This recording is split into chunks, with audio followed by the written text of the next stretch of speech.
سامری جادوگر کون تھا؟ ہندو سامری جادوگر کو اپنا خدا کیوں مانتے ہیں؟ حضرت جبرائیل علیہ السلام نے سامری کو کیسے دودھ پلا کر جوان کیا؟ السلام علیکم دوستو، آج جس شخصیت کا ذکر کرنے جا رہے ہیں اس کا نام سامری جادوگر ہے۔ قرآن مجید کی سورہ طٰہٰ یعنی سورہ نمبر 20 میں اس شخص کا واقعہ بیان ہوا ہے۔ جی ہاں، یہ وہی زمانہ تھا جب حضرت موسیٰ علیہ السلام بھی مبعوث ہوئے تھے، اور یہ شخص بھی انہی کے دور میں پیدا ہوا۔ دونوں کا نام موسیٰ تھا مگر راہیں بالکل مختلف نکلے۔ یہ وہ وقت تھا جب فرعون نے بنی اسرائیل کے ہر نومولود لڑکے کو قتل کرنے کا حکم دے رکھا تھا۔ جس دن یہ موسیٰ بن اظفر یعنی سامری پیدا ہوا، اس کی ماں پر بھی وہی قیامت ٹوٹی جو ہزاروں ماؤں پر ٹوٹ رہی تھی۔ سامری کی ماں کو ڈر تھا کہ کہیں میرا لال بھی ظالم فرعونی سپاہی قتل نہ کر دیں، چنانچہ اس نے ایک دلخراش فیصلہ کیا۔ اپنے لخت جگر کو بچانے کے لیے وہ شہر سے دور ایک سنسان پہاڑ کے غار میں پہنچی اور اپنے جگر گوشے کو اس غار میں چھپا کر واپس آ گئی، اس امید پر کہ وقتاً فوقتاً آ کر اس کی خبرگیری کرے گی۔ مگر دوستو، اللہ کو کچھ اور ہی منظور تھا۔ تفسیر روح المعانی میں لکھا ہے کہ اللہ تعالیٰ نے حضرت جبرائیل علیہ السلام کو حکم دیا کہ وہ بچے کی پرورش کریں، اس کی حفاظت کریں اور غذا مہیا کریں۔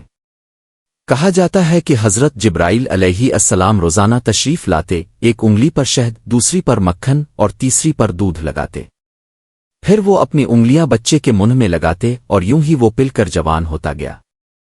یوں یہ موسیٰ بن اظفر تنہائی میں ایک پہاڑ کی غار میں پروان چڑھتا رہا۔ اب سوال یہ ہے آخر اس کا نام سامری کیوں پڑا؟ چلیے اب یہ جانتے ہیں۔ تو ناظرین، سامری دراصل اس شخص کے قبیلے کی طرف نسبت ہے۔ مورخین کا کہنا ہے اس دور میں سامر نام کا ایک قبیلہ موجود تھا، اور کیونکہ موسیٰ بن اظفر اسی قبیلے سے تھا، اسی نسبت سے لوگ اسے سامری کہنے لگے۔ اب آگے اس بدبخت سامری کا عبرتناک واقعہ سنیے۔ ناظرین، جب اللہ تعالیٰ نے حضرت موسیٰ علیہ السلام کو فرعون کے خلاف عظیم فتح عطا فرمائی تو اس واقعے کی جھلک تو آپ سب کو یاد ہوگی۔ اللہ تعالیٰ نے موسیٰ علیہ السلام کو وحی بھیجی کہ فلاں دن اپنی قوم کو لے کر فلاں سمندر کے پاس چلے جاؤ۔ اپنی قوم کو یہ پیغام پہنچایا اور قوم والوں نے ایک ہیلا یہ اختیار کیا کہ جتنے فرعونی لوگ شہر میں موجود تھے ان کے گھروں میں جا کر ان سے زیورات ادھار لیے۔ یہ بنی اسرائیلی عورتیں وہاں جا کر یہ کہتی کہ ہم نے دور ایک فنکشن پر 3 دن کے لیے جانا ہے، اگر آپ ہمیں اپنی قیمتی زیورات عطا کر دیں تو واپس آ کر ہم آپ کی امانت واپس کر دیں گی۔ یوں ان خواتین نے فرعونیوں سے بڑی تعداد میں سونا چاندی اور قیمتی جواہرات حاصل کر لیے، اور پھر اللہ کے حکم کے مطابق وہ سب حضرت موسیٰ علیہ السلام کے ساتھ سمندر کی طرف روانہ ہو گئے۔ جب وہ وہاں پہنچے تو اللہ نے اپنی قدرت سے سمندر میں ایک راستہ بنا دیا، ایسا راستہ جو صرف ایمان والوں کے لیے تھا۔ حضرت موسیٰ علیہ السلام اور ان کے پیروکار سلامتی سے پار چلے گئے، مگر فرعون اور اس کا پورا لشکر اسی راستے پر آیا اور وہ سب کے سب سمندر میں ڈوب کر ہلاک ہو گئے۔ یوں فرعون اور اس کی ظالم حکومت ہمیشہ کے لیے ختم ہو گئی، اور جن زیورات اور قیمتی چیزوں کو بنی اسرائیل ساتھ لائے تھے ان کے مالک یعنی فرعونی اب دنیا میں باقی نہ رہے تھے۔ اب وہ امانتیں کس کو واپس کی جاتی؟ ساری قوم حیران تھی کہ ان قیمتی چیزوں کا کیا جائے۔ یہیں پر وہ سامری جادوگر دوبارہ منظر عام پر آتا ہے۔ سامری کو سونا چاندی پگھلا کر نئی شکل دینے کی مہارت حاصل تھی۔ اس نے بنی اسرائیل سے کہا، آخر تم کب تک ان بالیوں، ہاروں اور کنگنوں کو یوں ہی لیے پھرتے رہو گے؟ کیوں نہ یہ سب میرے حوالے کر دو، میں انہیں پگھلا کر اینٹوں اور سلاخوں کی شکل دے دوں تاکہ تمہارے لیے اسے سنبھالنا آسان ہو جائے۔ چنانچہ دوستو، جب سامری نے یہ تجویز دی تو تمام لوگوں نے بخوشی اپنے زیورات، سونا اور چاندی اس کے حوالے کر دیے۔ ادھر بنی اسرائیل کی ایک اور خواہش ابھر کر سامنے آئی۔ وہ حضرت موسیٰ علیہ السلام سے کہنے لگے، نبی اللہ، پہلے تو ہم فرعون کے قوانین کے تابع تھے لیکن اب ہم آزاد ہو چکے ہیں، تو ہمیں اللہ کی طرف سے کوئی کتاب دی جائے، ایسا نظام دیا جائے جس پر ہم عمل کر سکیں۔ ان کی یہ بات سن کر اللہ تعالیٰ نے حضرت جبرائیل علیہ السلام کو بھیجا۔ انہوں نے حضرت موسیٰ علیہ السلام کو پیغام دیا کہ آپ کو طور پر تشریف لے جائیں، وہاں آپ کو تیورات عطا کی جائے گی، ایسی ہدایت بھری کتاب جس پر عمل کر کے آپ کی قوم دنیا اور آخرت دونوں میں کامیاب ہو جائے گی۔ حضرت موسیٰ علیہ السلام قوم کو پیچھے چھوڑ کر کو طور کی طرف روانہ ہو گئے۔ اور دوستو، ادھر راز کھلنے والا تھا۔ حضرت جبرائیل علیہ السلام زمین پر تشریف لائے تو سامری جادوگر، جو کہ پہلے بھی جبرائیل کو پہچانتا تھا، ان کے گھوڑے کے قدموں کے نشان پر نظر رکھنے لگا۔ اسے معلوم تھا کہ یہ مخلوق معمولی نہیں، یہ اللہ کے بڑے عظیم فرشتے ہیں۔ سامری نے دیکھا جہاں جہاں جبرائیل کے گھوڑے کا قدم پڑتا وہاں فوری طور پر سبز گھاس اگاتی۔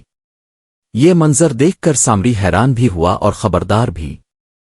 اس نے خاموشی سے وہ مٹی اٹھا لی جو جبرائیل کے گھوڑے کے قدموں سے چھو کر گزری تھی۔ یہ مٹی عام نہ تھی، یہ زندہ مٹی تھی۔ اس سے آواز آتی تھی، حرکت ہوتی تھی۔